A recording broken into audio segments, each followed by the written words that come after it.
মধ্যে দিয়ে সে সুযোগটাও আমাদেরকে দেওয়া হয় নাই। তারপরে আমাদেরকে একটি দল থেকে বলা হলো, দ্রুত হলো নির্বাচনে যেতে হবে।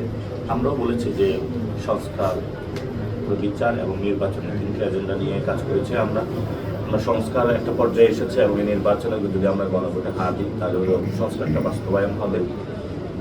আর যদি এই নির্বাচনে আমরা সঠিক রায় নিয়ে আসতে পারি তাহলে হাসিনারও ইনশাল্লাহ বিচারটা আমরা রায়ের মধ্য দিয়ে বাস্তবায়ন করতে সক্ষম হব এবং নির্বাচনের মধ্য দিয়ে একটি গণতান্ত্রিক পরিবেশে আমরা যেতে পারবো, যাতে হানাহানি, কাটাকাটি, মারামারি না থাকে।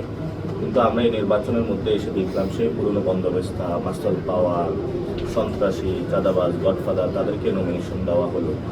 এর মধ্য দিয়ে আমরা হতাশ হলাম, কিন্তু আমরা মাঠে এসে আমাদের ফাইটটা ছাড়ি নাই। আমরা নির্বাচনেও অংশগ্রহণ করেছি। এই নির্বাচনে আসলে কোনো দলের নির্বাচন নয়, এটা বাংলাদেশের জনগণের নির্বাচন।